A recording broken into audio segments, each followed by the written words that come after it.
Well, that sounds like a kind of a weird idiosyncratic question to ask on reading questions. Anyone want to give a stab? You want to repeat it? Yeah. Why is Iago's "who steals my purse steals trash" line funny? All right. Well, you probably don't know. It's quoted as like a noble Shakespeare saying, and there's actually a lot of quoted as noble Shakespeare saying that's Iago conning somebody, like being completely insincere. And so it's funny that people would quote the mighty Shakespeare's wisdom, and it was Iago conning someone. That won't be on the test. Yeah. Who does the Arise Black Vengeance speech remind you of? Oh. Yes. Lady Macbeth is what I said. Yeah. Macbeth and Lady, yeah, the unsexed me speech. No, that's 2 and 3. Oh. Act 1 is last time. Well, I don't think we'll get out of Act 1 in the lecture, at least. What? Yeah. Who according to Iago is the general now? Who, according to Iago, is the general now? Yeah, that's wrong. Yeah. Were we supposed to read Act 1? 1, 2, and 3. Your syllabus is on. Is it? Yeah, it says Act 1 on the syllabus. That's the old syllabus. Yeah, it's old. Oh, there is no other syllabus. Yeah, you just have to re-download it off of the. Yeah, I did. New one that needed to be downloaded. Yeah, it was a while ago. It was in the news items. Be worthy of and reward your efforts.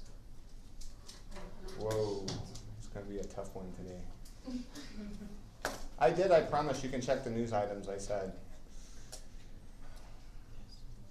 Oh, let me see that.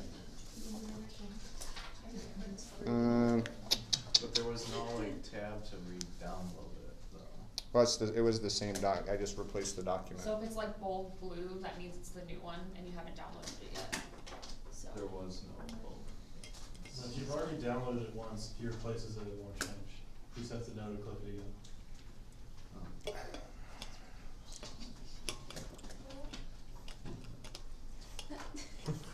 Any other questions? I know. What conflict of the public and the private stymies were launched? Yeah. So there's a conflict. This should remind us of what was that play? The first one. There's something about Midsummer, right? Something like that.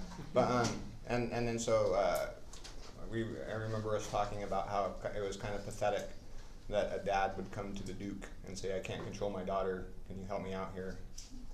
And then again, we have this conflict of the public and private. Except for now, it's even more awesome because they're in like an emergency war council, and here comes hobbling in Brabantio. Hey, Daddy! And so it's a public-private divide in the. And it's interesting, and I don't think we're actually going to be able to get into this, but so I want to say something about it, that the because we remember that there's something that happens to the law or the father at the beginning of the plays, and here we've got the father and the law that are actually kind of working against each other, which does some interesting things, which we may or may not get into. But yeah, so there's the long answer to your short question. Yes, sir. What is not right about Iago's state of motivation, consider number 7, etc.? Anyone? Yeah. Is it because he only loves her because he wants revenge or something? Oh wait, okay. What was the question? What is not right about Iago's state of motivation? Consider number 57, ponder the possibility Iago is deceiving himself along with everyone else. Life for life. All right. Well, I guess that's kind of a complicated one. That would be more of an essay type question that you would be able to select from. Does anyone want to give it a stab? So what he's talking about is so Iago has this habit, and we'll actually probably spend a whole day on this. He has this habit of he does these little asides, these little dastardly. What I'm really thinking is this. Now I'm going to trick him, but you'll notice as we go along that a lot of times he's not telling the truth. Now, one of these things he's talking about one of his alleged motivations for hating Othello is something to do with Iago's wife. Anyone catch this? He thinks Othello slept with her. Yeah, but he doesn't really. If you read his first time, he's like, probably it didn't happen, but you know. But then when he revisits it, when he's doing his Dick Dastardly evil cartoon villain thing, he just acts as if it was a given, like it was a for sure thing. But we know even to him it wasn't. Does that answer your question? Yeah, that's kind of what I thought, but it didn't really make any sense. It doesn't have to make sense, man. This has to be plausible. Alright. Or palpable, as Brabantio would say. Yeah. Desmona would rather die than what? Anyone? Number 84. Then let Cassio down. Yeah. Give up Cassio. And give up the charge of getting him reinstated. And that could be an important distinction, but either one will get you the right answer.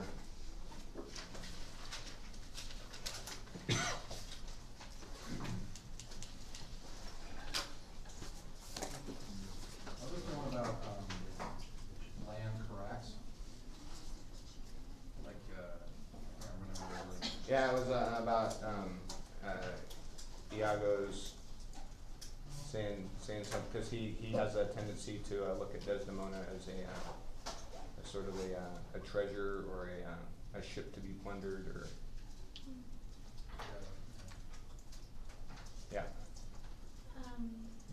How is Desmona being duplicitous and dishonest? Number 63. Wasn't it because she had already deceived her father, and even Othello, like she pretended to be really scared of him even though she was falling in love with him? So she already lied once and did it again. Yeah, and in that specific instance, she does a little Iago-esque aside, letting us in on her true motivations. And anyone remember what she says?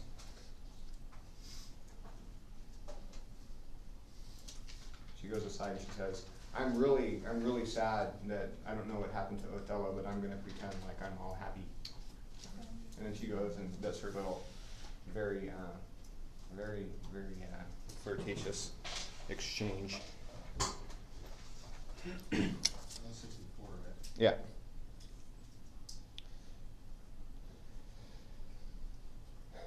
So, yeah,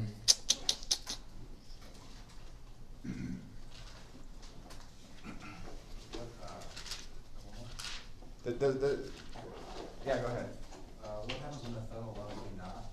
I thought maybe that when he was threatening, Iago, that if I don't stop loving you, I'll kill you, essentially. But. Isn't it something about there's chaos? Yeah, yeah. It's a good. I love you so much, but if I don't, there's chaos. So it's the idea I'm getting at with that series of questions, and they're peppered throughout, is that Othello bases his career, his whole self-concept, his he calls it his occupation, which means a lot of things, all on whether or not Desdemona is faithful to him, which is weird. Yes, sir. Why is it better to be ignorant of being cuckolded? Is it just because it's less painful? Yeah, so the question like that would be so that like Othello's reasoning or Iago's reasoning, and they both entertain arguments about it's better not to know. I mean, Iago does it; he's prodding him, but that's as we'll see in today's lecture, that's a fundamental thing. Does anyone remember in the first two acts the moment when Othello wishes he was dead? Yeah. Well, it's just when he comes up to the shore and sees her again, he's so happy, he's overjoyed, he thinks I can't be happier than this moment, so he wishes that he was dead. Okay. Good. And okay, that's a good enough hint. We done?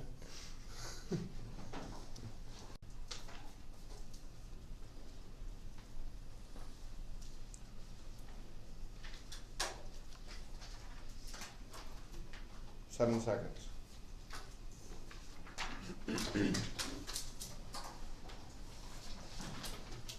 All right, pass them up.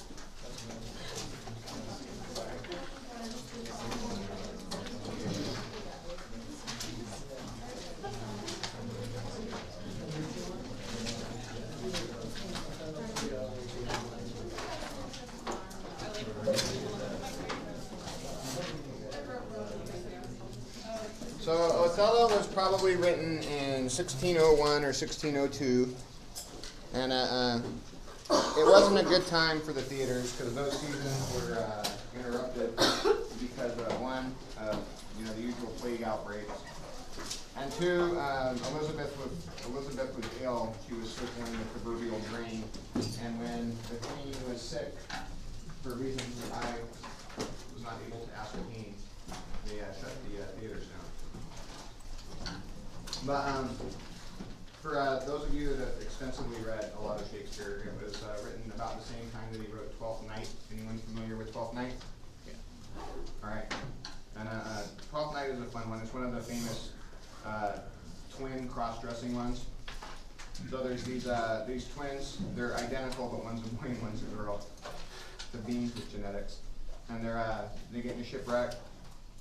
Both survive, but they think the other one's dead, and they wind up on this city that really acts as a big giant green world. And then so the girl dresses up as a boy, falls in love with the Duke, and then gets a job as his page. And his job, the page's job, is he has to go and woo this girl that the Duke has this major crush on, but doesn't like the Duke. So of course, what happens? The girl falls in love with the other girl that's dressed as a boy, and so awkward, and then hilarity ensues, and then just right when heads are about to get chopped off, the twins figure out that they're both there, and then the Duke, who ended up having this really sort of kind of creepy homoerotic attachment to his boy page, gets to marry his page, which kind of turns out that's kind of what he wanted, and then the girl gets to marry the guy that she thought that the girl dressed up was. Right. Yeah. Clear? If anyone's saying she's the man, Yeah. it's that. Right. It's But no soccer. And so this is the kind of thing that was batting around the bard's mind when he's writing Othello. So he was really into these sexually adventurous masculine heroines. He's really into cross-dressing, flirting with homoerotic undertones during this phase of playwriting, and we see everything except the cross-dressing in Othello. So Desdemona, in a way, kind of has a. If you look at why she falls in love with Othello and what she's into in Othello, it's actually more like the classic pederasty relationship between ancient Greeks and their boys. So does anyone know how this worked? So like a philosopher or a great warrior would take a boy under his wing and and then they would have a mentor-mentee relationship, not unlike the Jerry Sardusky, whatever his name was. But it was just it wasn't traumatic for them. It was a cultural norm, and it was the way that knowledge got transferred from the older to the younger generations. And if you look at like what Desdemona's into with Othello, it's kind of actually like like Patroclus and Achilles in the Iliad. It's kind of more like that than a lot of Shakespearean love stories. And as we'll see, she really kind of wants to be a co-warrior with Othello. Like what she's on board for is that sort of thing. And then of course there's really it's undeniable. There's all this weird homoerotic stuff going on between Roderigo and Iago and Othello, Iago and Cassio, Othello and Cassio, and Iago, Othello, and Cassio. So let's go to the book. Try and stay out of porn for a day for a change.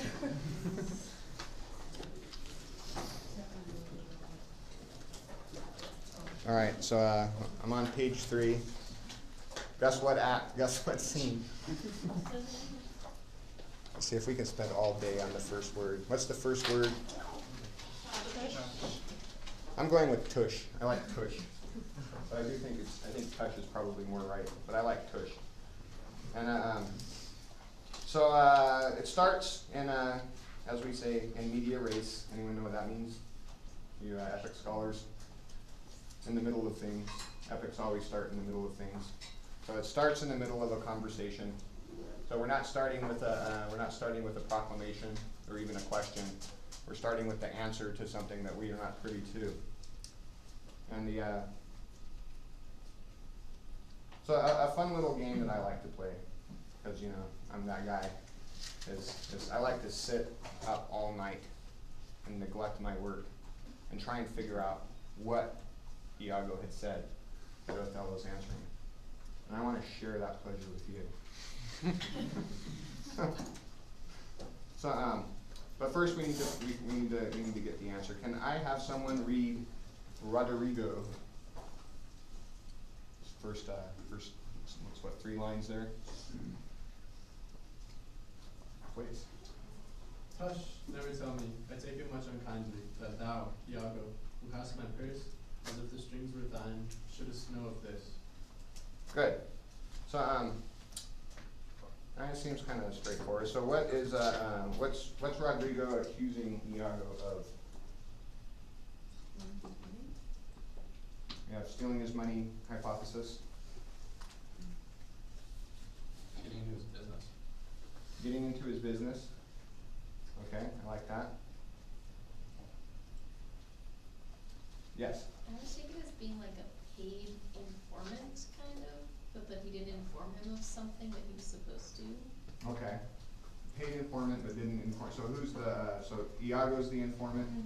And then so Roderigo's accusing him of not doing his job as a paid informant?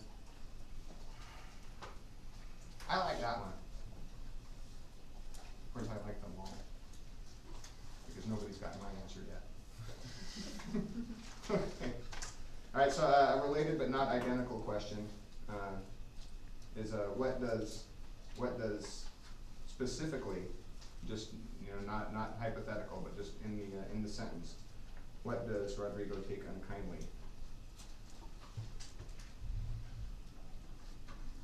I think it's that he let it happen, like he knew that it happened, and he let it continue happening. That Desdemona and Othello got together. Yes, but that's the broader thing. I'm just looking for the syntactical unit in the sentence. I agree with you though. Yeah. I think maybe just that he hasn't told him something yet. Maybe he knew of it, but didn't tell him about it. Okay. All right. Since we're going with the big ideas, you guys win. Yeah, it's this knowledge. He's mad at him for knowing something, and then he's accusing him of not telling him. That seems yeah. That seems right. It seemed right to everybody. Okay, I'm going with that. All right, so let's try a forensic reconstruction of the unspoken lines, and pretend these first lines are all we know.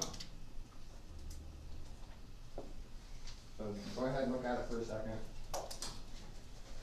And if somebody wants to put one forth, they can. Otherwise, I'm going to. I won't tell you. Okay, I won't tell you. I like that. So, you have a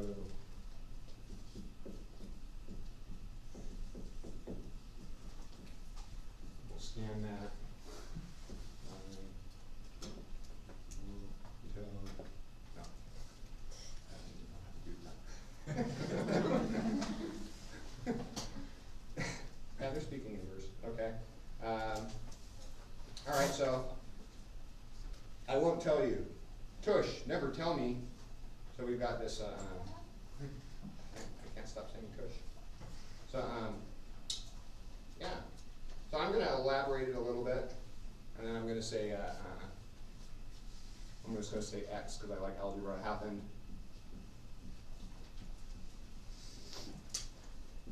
But I never wanted to tell you. So why would he never want to tell him? Because he would take it unkindly. Yeah, because he would take it unkindly. Because he would take it unkindly. So kind of like he's trying to protect his feelings, right? We'll see that Iago is really concerned about protecting Roderigo's feelings. And so and then to kind of translate Roderigo, it's you violated my implicit trust. I mean, he gave him his purse. Big thing between them. By knowing X and not telling me. And X, of course, is Marriage of Othello. right. Uh-oh, it's not looking like we're gonna get stuck on the first word here, because this is by far the most straightforward opening line we've hit yet, right?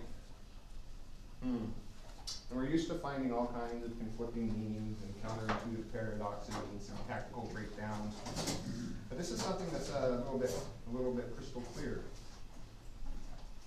Suspiciously. All right, let's look again at this first sentence. Can someone read the first sentence?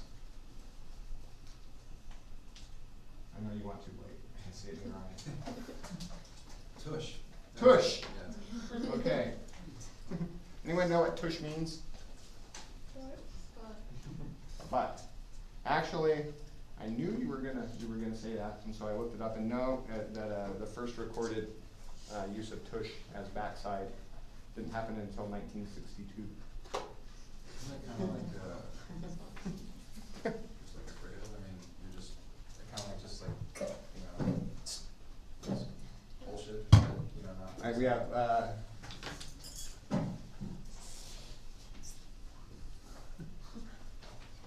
Okay. Yeah, I like that. So I'll give you the OED, which is really fun for those of you who haven't played with it while you're in college and have free access. I suggest doing it because it's a hoot. I'm serious, it is. But it gives like the whole full history of every word. And it's not always right, but it's always fun. Tush is derived from the Middle English tusk, which means tusk. Anyone know what a tusk is? Well, in early modern English, it meant well, we didn't get to the tusk. I skipped a step. What's a tusk? You know what a tusk is? Walrus, right? Or a elephant, or a big tooth. Right. Okay. But by the time we got to early modern English, tush was distinct from tusk, and they used it to describe when the elephants that had sawed off or stunted tusks, or canine teeth in herbivores. So it was useless canine teeth, like the equivalent of the horse's canine teeth. But as we know, horses don't eat meat, contrary to what someone in the creative writing department contended, that they eat bunnies. That's PhD. Anyway, a teaching professor at your university thought horses ate bunnies. How does that make you feel? I would like to know why they think that. Yeah, I got it. So, not surprisingly, this term for stunted or useless virility also became a general term of derision, used to express impatience or to poo-poo something. It actually says to poo-poo something.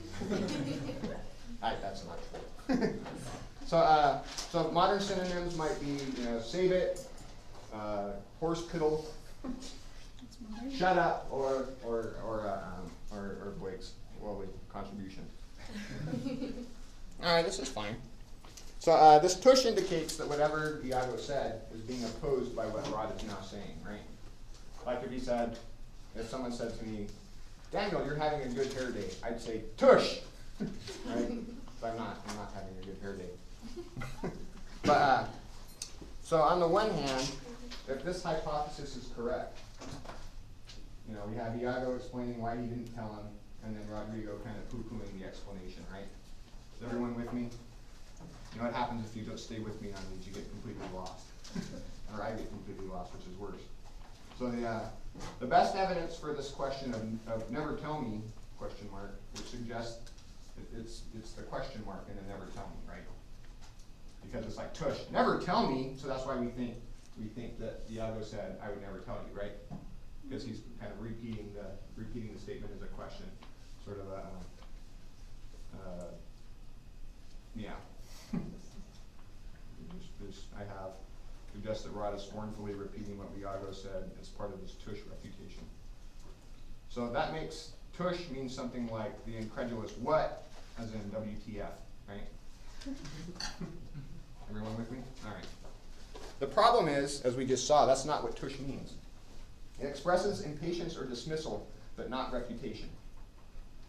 But I'm pushing it here, right? Let's be honest. I'm looking at the specific definition of tush. Right? That's this is a quibble. It can't be important. It's a shade of meaning that doesn't change what Rod is saying. Roderigo, as I call him Rod in my notes. I think you should call him Rod. What do you think? Okay. So yeah, Crumbo. Let's put a footnote in. Everyone, put a footnote in. Crumbo quibbles that tush is being used incorrectly, but whatever. We'll move on. But wait. So it turns out that there's two official versions, authorized official versions of Othello, like a lot of Shakespeare's plays, right? So there's the quarto. Anyone know what a quarto is? So the quarto editions of Shakespeare's plays were floating around before the official folio version was up. And there's bad quartos and good quartos. Now, bad quartos were just, there'd be a popular play, and then there'd be, somebody with a bit part actor that would get fired or, wanted to make some money on the side, so they'd go and try to remember the play and write it out, and then some hack press guy would sell it and say, hey, come buy Othello. It's the popular Othello, but it's just, a bad recollection from an actor. But then there's good quartos that, that were, more or less more accurate. But actors or what? yeah, but it was they're considered by scholars for whatever reason. The scholars, a mysterious mind, decided that this is probably about what was being played. So this is fortunately a good quarto, but it's and then the folio was the 1623 big, like I Am Shakespeare, Hear Me Roar edition that came out after Shakespeare was dead. That was really, it was weird because, plays weren't considered high literature, and so it was the big thing. So, for a long time, mostly, I still sort of, I don't know if it's just ideological momentum, but I still kind of take the folio more seriously than the quartos, even though the editors of the folio probably changed stuff. Well, anyway, in the folio edition, it's 160 lines longer than the quarto edition. The Willow song, which you will come to know and completely forget, was omitted from the quarto, and a couple things that are a little bit important. And when I've looked at the quarto edition, it seems a little drafty to me. It doesn't have the Willow song. I think the Willow song is important, but the quarto version is the only version that contains the word tush. It's not in the folio version. Why not? So editors usually include it because the general editorial practice is just put in everything and let the performers decide what the production decide what to cut. So they stick in the extra stuff like tush. But and then the argument to do it is the editors use is that they cut out a lot of other profanity from the play. For example, profanity. Splud on the next line was also cut. Everyone still with me? Okay. I'll have to start telling jokes soon. But as the same editors point out, taking out tush here is kind of like taking out darn from a Simpsons episode. I mean, it wasn't, and it turns out that there's more profanity that's harder profanity, like the equivalent of damn or even ass that was left in. So it's just kind of this weird thing. Most people don't pay attention to it, and it's also meter, right? Sort of. Okay. Can you so we'll do a real super quick crash course. Iambic pentameter. Anyone know what iambic pentameter is? A little Winston for writing music. Huh? All right. What he said, and also it means that that there's a pentameter. You know what pent means? 5. All right. And iamb is a is tell me if I'm right here, it's soft then hard, right? Yes. I can sort it out. Yeah. I'd be confused, but that's not on the other. Yeah, no, that, okay, I actually knew that much, but, so I knew either writing on the way. He doesn't even know what an ion is. And so a pentameter means that there's 5 of these stressed bad boys in the line. So, how many syllables would that make in an iambic pentameter line? 10. 10, usually 10.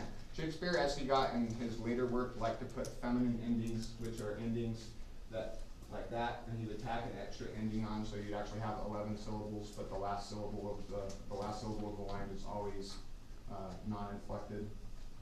So they call it a feminine ending, and it just kind of rolls into the next item a little bit more smoothly. But so can we count the syllables of the first line? And kindly belongs to the first line.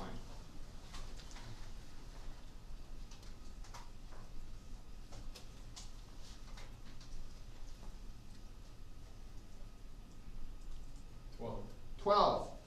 Okay, so we can account for 11. So how can we get it to 11 and make it a proper line? We can get rid of tush. Okay. And by the way, blood is the same thing on the next line. In any case, it does not seem to be essential to the meaning of the lines. So what does taking out tush do to what we think that Iago said?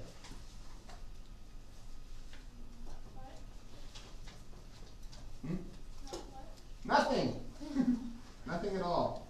The real thing is the real thing that we have to look at, and we unfortunately get past the first word. Class isn't over yet. Is the never tell me with the question mark, right? Okay, and as we talked about that the question mark. But let's take to hell with it. Let's just scribble out the question mark in your book. This is stupid. I mean, what happens if the text doesn't do what you want? Do what you want to the text, right? So scribble out and then put in, I don't know, a comma. So what does this do to the meaning? And also take out tush.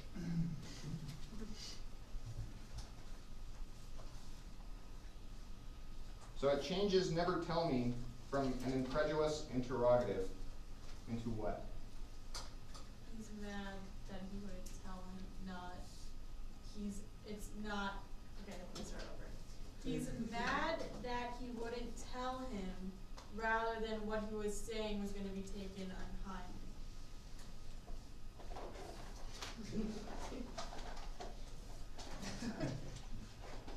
Okay. So he's mad, he feels like it's unkind that he didn't tell him, rather than what he was gonna say was gonna be taken unkindly.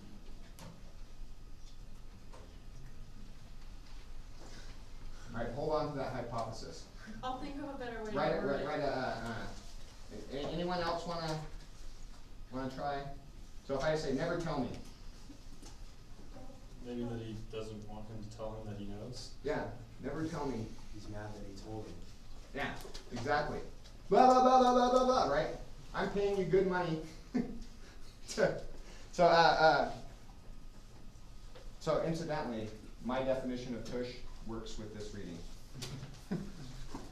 But so we have something that Crumble likes better, because so I'm going to erase this nonsense. This isn't what I want. Change these things. Shakespeare didn't know what he was doing. So now we got, yeah. So X totally happened.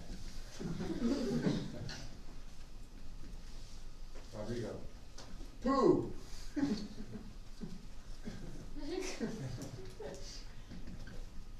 Don't tell me. It's unkind that you should even know about this.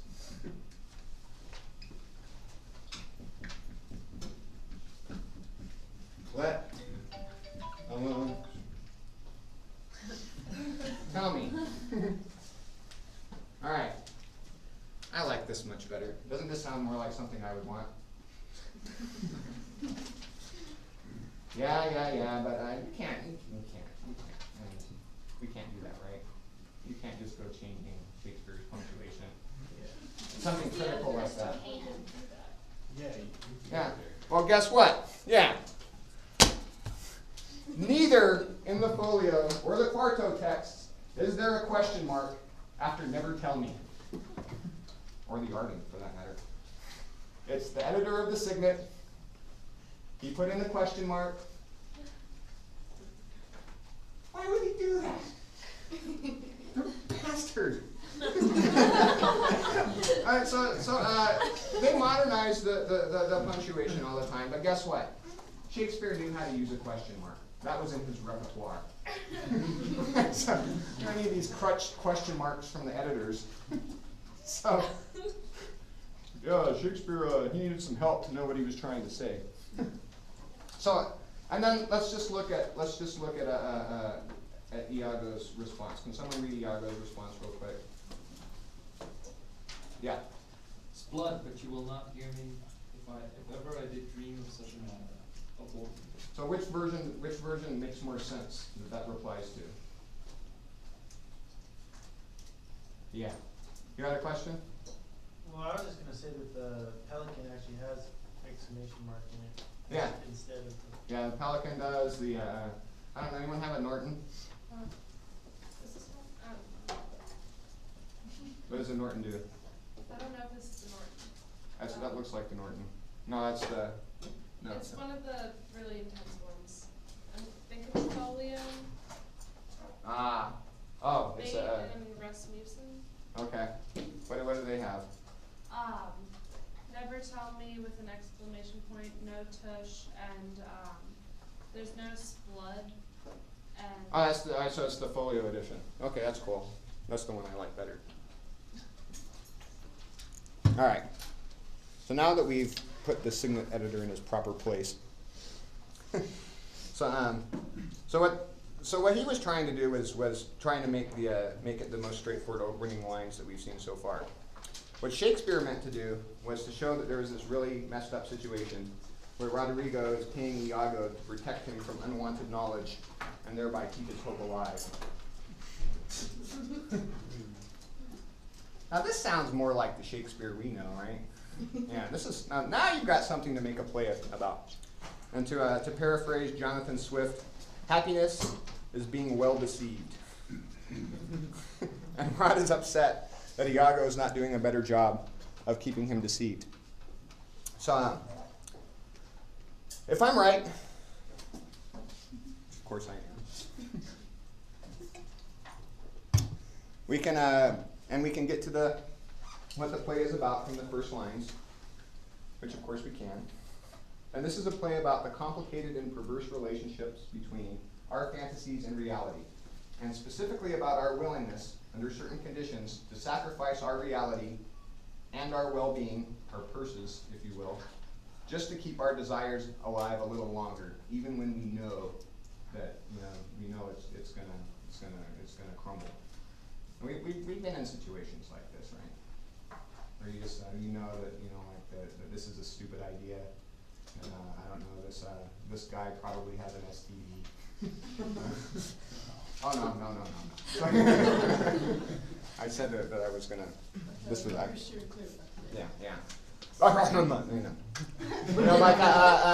You buy something on your credit card. You know you can't afford it. You know you're gonna regret it. But it's just I'll just keep buying on my credit card, and maybe I'll get hit by a meteor or something before I have to pay it back. Student loans. This is another thing, right? When you're filling out your FAFSA, it's like, okay, now what I should do. All right, well, unsubsidized, but I could really use $10,000. Anyone ever done that? Stay away from those unsubsidized ones. And anybody doing private loans? I know 80-year-olds that are still paying off student loans. Of course, they went to school when they were 70, but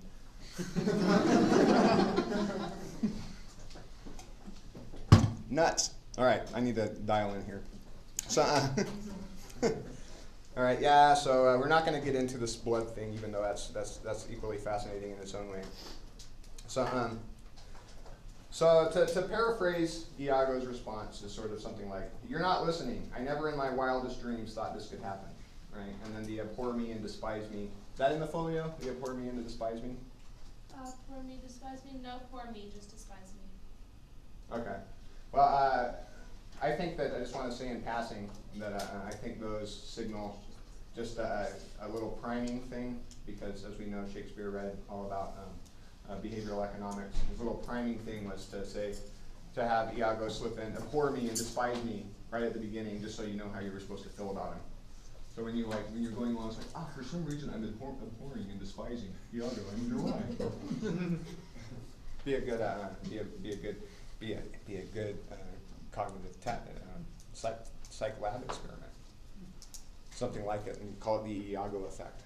The Iago. Yeah, I can see the paper now. That's nice. I'll use it in my class, man. You know I will. You'll get all kinds of citations. All right. So, that's not whatever. Sometimes I look at the cards and I'm just like, that is so boring. So dream of. So if I ever did dream of such a matter, we know that dream has kind of a special thing in Shakespeare, in the play, and especially in Iago, because for those of you that have read that far, one of the famous scenes is Iago is recounting supposedly a dream that Cassio had while they were sleeping together, he and Cassio. And so what Cassio did in the dream was, "Oh, Desdemona, our secret love will be caught," and then starts dry humping and kissing on Iago, and Iago's telling Othello about this. So Iago's theory of dreams is that our true desires slip out in our dreams, right? We know because we've studied dreams that, but it's more complicated than that. But so Iago, so when Iago says, "If I ever dreamed about it," doesn't only mean that never in my wildest dreams could I have conceived of such a thing, but I didn't want this, right? I didn't even desire this. Not only, no, okay, I won't. That's that porn thing keeps coming up.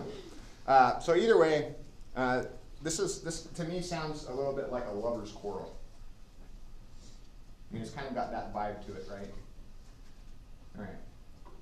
I like your nod, so I'm gonna go with it. And so let's read lines 5 and 6. Can I get a Roderigo? Hey. Starting with "Thou toldest me." I got Yeah. paradigm. Yeah. "Thou toldest me thou didst hold him in thy hate." Okay, so let's paraphrase that. Told us again. Yeah, you said you didn't like him.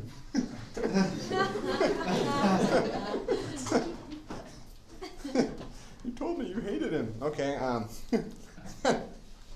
Sure enough. And then we got Iago, and it's kind of long to read, and I think we're doing okay. Can somebody read me Iago? "Despise me if I do not. 3 great ones in the city." This is really small. Yeah. "A personal suit to make me his lieutenant, off cap to him, and by the faith of man, I know my price. I am worth no worse a place. But he, as loving his own pride and purposes, evades him with the fondest circumstance, horrible stuff, with etiquettes of war." Okay, that's good. We get the gist. Thank you, and nice job reading off of an iPhone. I've tried that. It's 300-page PDF. I can't even do it on the Kindle. On a PDF at that. Wow. That's heroic. Wow. I mean, I couldn't do that. And I write tiny. It's really different than what you've been talking. Okay. Paradigm. So this is so we twist this, and it's just like, no man, not only do I not like her, she totally hit my car, and and I give you this big reason why I don't like her, right? So this is a classic thing, right? So what's the reason? What's the reason again? What's the reason he hates him? He gives here a big, elaborate, overstuffed reason. Well, it's because like the poor people of the city are showing him respect that him as a native never received. Yeah. Yes. Yes, and yeah, no buts. And the point I want to get to though is just the big elaborate changing of the subject explanation for, because this is something that that I have noticed that lovers sometimes do. So when Roderigo says, "You told me that you didn't like him," really means, "Why don't you love me?" Right? And then Iago changing the subject, explaining why he hates Cassio is missing the point, because this is something that guys do, right? Because we don't, we're missing the point, and what he really wants to say is, what he really wants is Iago to explain why he loves him, but instead Iago explains why he hates the rival. So this is important because something that we learn about Iago that's fascinating, and we'll get back to this later, is that Iago's real game is he doesn't tell outright lies. And he does some debatable moments, but for the most part, he doesn't just straight up lie to you. What he does is he convinces himself of something that he knows somewhere is untrue, and then shares the information with someone else. So the real person that Iago deceives is himself.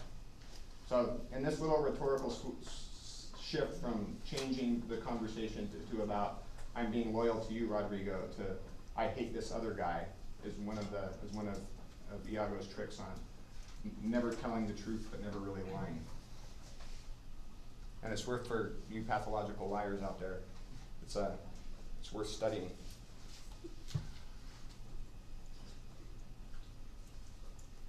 Pathological liar. Do you know that tendency to lie is one of the best indicators of overall intelligence? If you lie more, you're more intelligent? How's that work out though? Well, I mean, it's a causal. You have a causal correlation problem, obviously. It's because really intelligent people are better at deceiving. So there's people that argue, well, they're better at deceiving because they're really intelligent. But the more interesting argument is that they're smarter because they're better at deceiving. And it's one of the big. Everything else is more interesting than what I'm teaching at the time. The idea, I can't help it. It's a problem. I'm a pathological digressor. So no. You don't have to succumb to your inner promptings. You do. Left brain interpreter. Shakespeare would. I know. Shakespeare. So what's the other thing that we need, besides the opening line, what's the other thing we need at the beginning of a Shakespeare play to make it a Shakespeare play? Something about a father doing what? Using the restroom.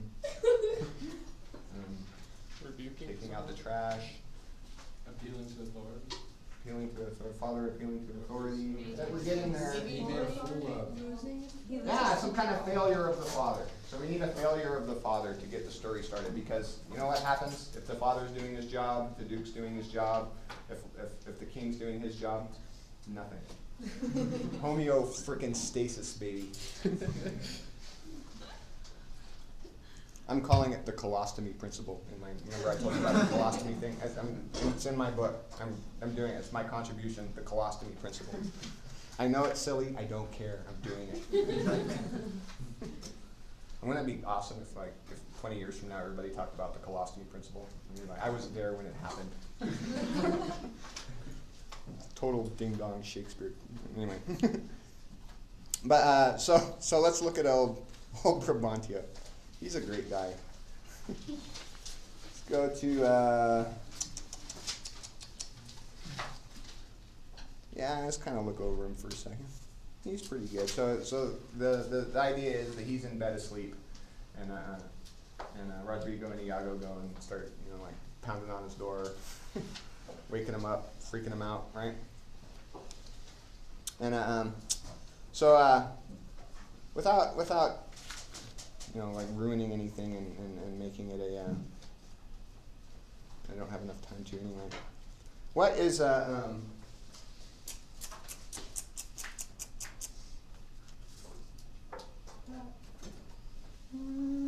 don't think we should do that. Yeah, let's back up. I don't think we have enough time to do the next thing. Alright, I wanna fill this out. So, we have Iago as a confidence man, and then his Duke number 1 is Roderigo. Because we should use this on all the characters as we go through. And try to remind me to do it, because it'll make the test make more sense. So what is Rodrigo's conscious desire? What's that? Wanting testimony. Yeah.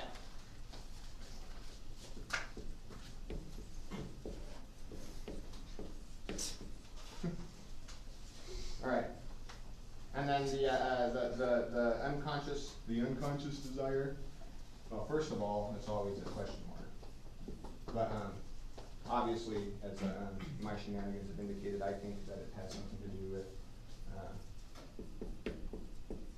Iago to protect, deceive. So he just wants his dopamine fix? Or ingenuous opioids. Ingenuous. I knew how to say it and I forgot. Sustain. Love. Yeah. Alright. Whatever that means. And then the relationship with knowledge. This turns out to be important. Because we remember this from Macbeth, right? How important. Last to know. Mm-hmm. So it's mediated by Iago, and we remember from Macbeth. It's okay to be dependent on people for your military strength and your power, but it's not okay to be dependent on people for your knowledge. And yeah, so I mean, you can tell that things are going to probably end pretty well for Roderigo, right? He's on the fast track. What could possibly go wrong? He's going to Atlantic City. The captain's. I was trying to explain to my daughter why that Bruce Springsteen song in Atlantic City. Have you ever heard it? It's really sad. I mean, it's like he's going to get killed. I don't know. There's 3 different stories, but one of them is they're going to come after him and kill him. And he's like, "All right, come on, baby, let's get pretty and go to Atlantic City and spend the last of my money. So hopefully I can pay this guy off before he kills us all."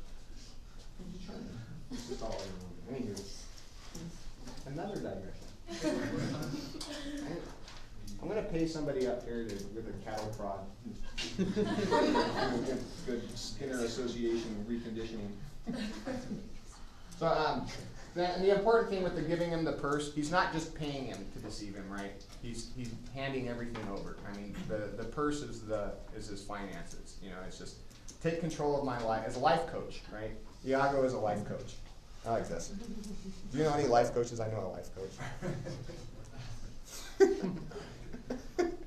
So I like this. Iago is the original life coach.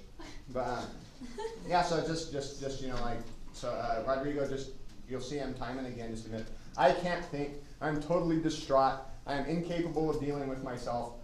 Just here's my money. Make it okay. I don't care what you do. Just make it okay. I like that. So and what's the problem? What's the problem that we all know is looming for Roderigo? Gonna be disillusioned? Yeah, I would say that reality is looming. And I guess theoretically, if he had enough money, but probably not at some point. You know, like it's you can only stay in denial for so long. Isn't this problem really that Iago was manipulating him, essentially? Yeah, so that's we've got proximate and ultimate problems, right? So like, I mean, his problem, we could say, you know, any of this, you know, this is the problem, this is a problem, this is a problem. He's got problems, as the kids say. And so, what do you think that the ultimate solution must be if the problem is reality? Yeah, reality has to go.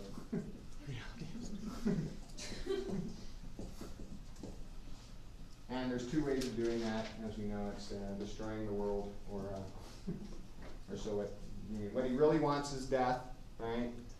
And so it's a tragedy. So we know he's going to get it, right? Because Daniel's law is in Shakespearean tragedy. Everyone always gets what they want, and in comedy, no one does. Well, I mean, Othello could just be out of the picture too, and then he could have renewed false hope again. Yeah, I mean, I mean, theoretically, this could go on depending on how energetic. If he had the unlimited purse and Iago had unlimited patience. And then wow, and then see, my judgment of time is horrible. Because you don't account for the digressions. And then so you get used to, well, this much usually takes this long, but then I think about it, it's like, oh yeah, but I went on a big life story digression. Okay, so let's go to Brabantio now. The thing that I said we weren't gonna have time to do.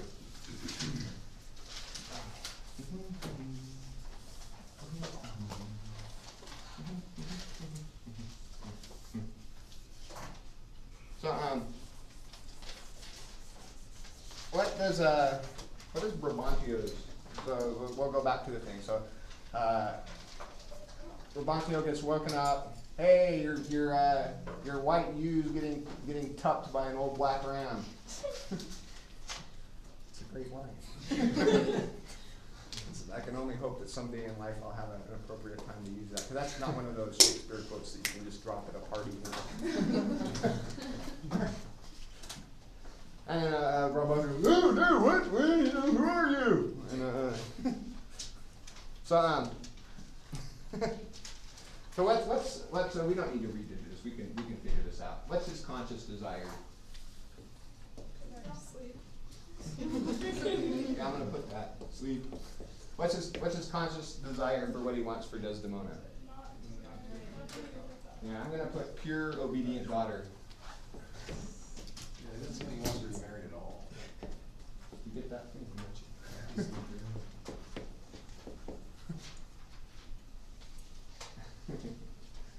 Yeah. Unconscious desire. Okay, we'll put Mary Othello if possible. Well, first we got to do the question mark that we notice is up for grabs.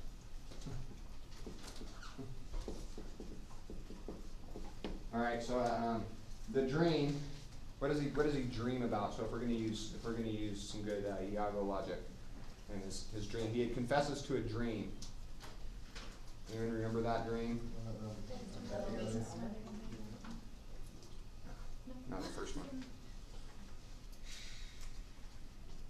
Let's see. Let me see if I can find this. It says, strike on the tinder, ho. I love it when they say ho. Give me a taper. Call up my people. This accident is not unlike my dream. Okay, and what is he referring to? Yeah, something about, I'm going to put something about a white ewe and an old black ram.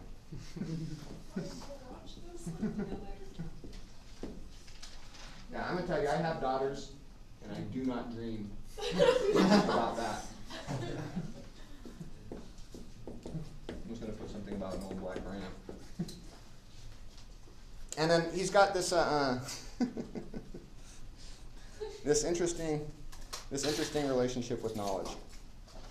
So so what does he initially do when these two crazy guys come pounding on the door saying, hey, you know, you're something about a ewe and a black ram? What does he do? Does he believe it right away? No. All right. So his relationship with knowledge he's not credulous in that sense. He doesn't just believe the first rumor that he hears getting yelled at his window in the middle of the night. So he's not dependent on Iago for his confirmation of knowledge, right? So that's cool. But he does. So at this moment that we were looking at is on page 8. It's 139. This is the Roderigo says, straight satisfy yourself. If she be in her chamber or your house, let loose on me the justice of the state for thus deluding you. And then so he hasn't satisfied himself yet or let out his justice juice. But how does he respond?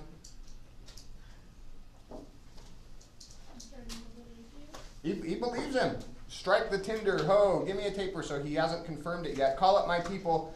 But what does he use? What is his evidence that confirms the reality of the situation? No. Next line. His dream. So his dream is the confirmation of truth. And then let's go to page 13 to see more of this kind of Brabantian logic in action. So here we have this great speech where he's going on about his witchcraft case against Othello. And then I'm down, all right, 71.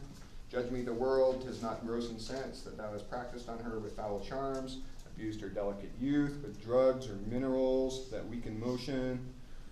I'll have it disputed on, and then we get his evidence. 'Tis probable and palpable to thinking. I therefore apprehend. Right? So this is another thing that he uses as confirmation of knowledge is probability and palpability. I love palpable. I want to use palpable more. It's palpable, man. So like if it's a good idea. So and then on 18 we see the Duke call him out on it. He's blabbing again, and the Duke says, I'm down on 106. The Duke points out, to vouch this is no proof. So the Duke's relationship with knowledge is different, right? So, but I'm going to put his relationship to knowledge as palpability and dream confirmation. What does palpability even mean? Just that it sounds good? Or? You know, I think that's a good project. Palpability. OED palpable. I'll bet it's fun. So reality confirmed by dreams, palpability, and vouching. So the problem then, well, I'm going to just say that his fundamental problem is for someone whose reality is dependent on their fantasies, their conscious desire and their unconscious desire being completely opposite things.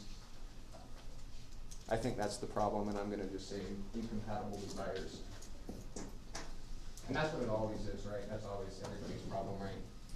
Down at the bottom we have incompatible desires. I love you, I want to kill you.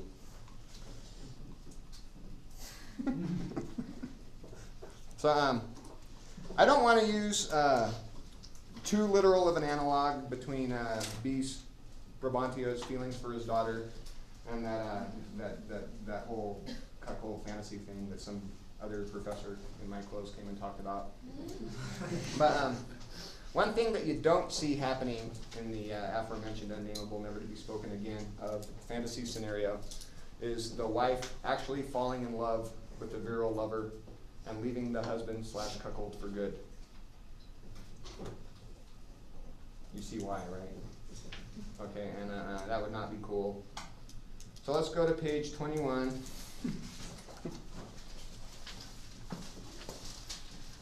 And, okay, so here Desdemona reads very quickly. My noble father, I do perceive here a divided duty. To you I am bound for life and education. My life and education both do learn me how to respect you. You are the lord of duty. I hitherto am your daughter. But here's my husband, and so much duty as my mother showed to you, preferring you before her father, so much I challenge that I may profess due to the more my lord. And then what does that do? Brabantio is trucking until this moment, and then bam, smacked right in the face with what? Is he upset that his daughter is a whore that's having illicit virile goat sex? Is that what's upsetting him? No, it's upsetting him that she's legitimately married and not having crazy goat sex. What's wrong with this guy? So Desdemona just puts him in direct competition with Othello and rejects him for the superior man, especially if Othello is Brabantio's age, which we think, right? And then snaps out of crazy fantasy land. Yeah, so the thing that, close enough. His last thing is the curse of the father, the last thing we hear from him, page 25. And then this resonates throughout the whole play. Look to her more, if thou hast eyes to see. She has deceived her father, and may thee. This is yeah, she is duplicitous, right? And this haunts the whole thing. It turns out that this very complicated relationship, because he's technically wrong. He's always technically wrong, but effectively right. And she's not a whore, but she dies as if she was one. So he's got this weird, his sort of fantasy always kind of trumps reality, which is a weird thing. But we're done. So what was the solution? Hmm? What was the solution for?